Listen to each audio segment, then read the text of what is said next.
आज हम लोग इंटरेस्ट रेट के दो केसेस के बारे में पढ़ने वाले हैं। केस 1 विथ पीए और case 2 without PA. So let's get started. अगर आप लोगों ने पार्टनरशिप चैप्टर सही से पढ़ा है तो आप लोगों ने इंटरेस्ट कैलकुलेट करना ज़रूर सीखा होगा, जिसमें इंटरेस्ट कैलकुलेट करने के लिए जो रेट्स दिए रहते हैं वो आप लोगों को दो तरीके से मिले होंगे। पहला जिसके बाद पी ए लिखा होगा और दूसरा जिसके आगे पी ए नहीं लिखा हुआ होगा। तो चलो देखते हैं कि इन दोनों में अंतर क्या है।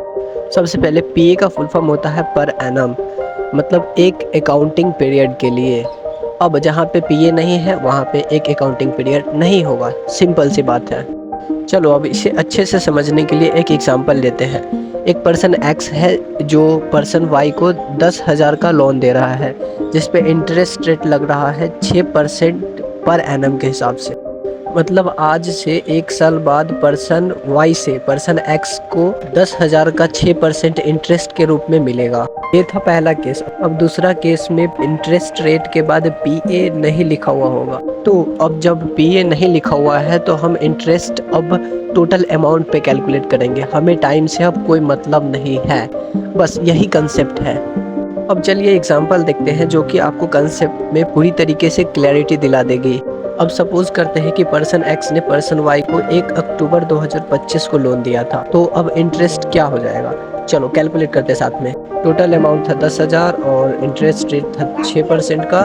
अब टोटल टाइम था अक्टूबर नवंबर दिसंबर जनवरी फरवरी मार्च, 6 महीना, तो 6/12 हो जाएगा।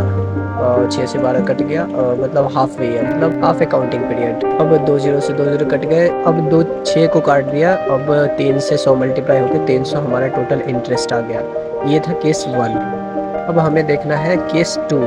अब यहाँ भी हम वैसे ही इंटरेस्ट कैलकुलेट करेंगे। टोटल अमाउंट था 10,000, इसको 6/100 से मल्टीप्लाई करते हैं। अब यहाँ पे टाइम बाउंड नहीं है, मतलब पर एनम नहीं दिया हुआ है, मतलब हमें यहाँ पे टाइम से कोई मतलब नहीं है। तो हमारा यहाँ पे टोटल इंटरेस्ट हो जाएगा 6,000 रुपया, मतलब 6,000। मतलब कुछ समझ में आया?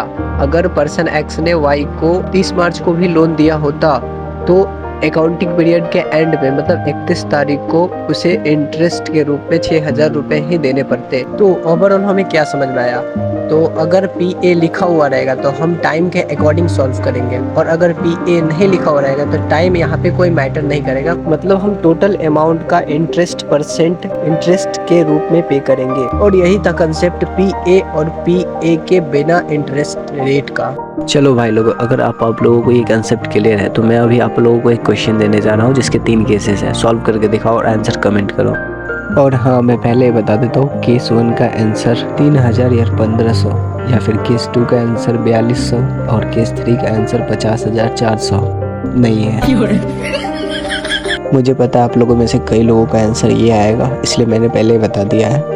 तो आंसर सही क्या होगा वो कमेंट करो आप लोग।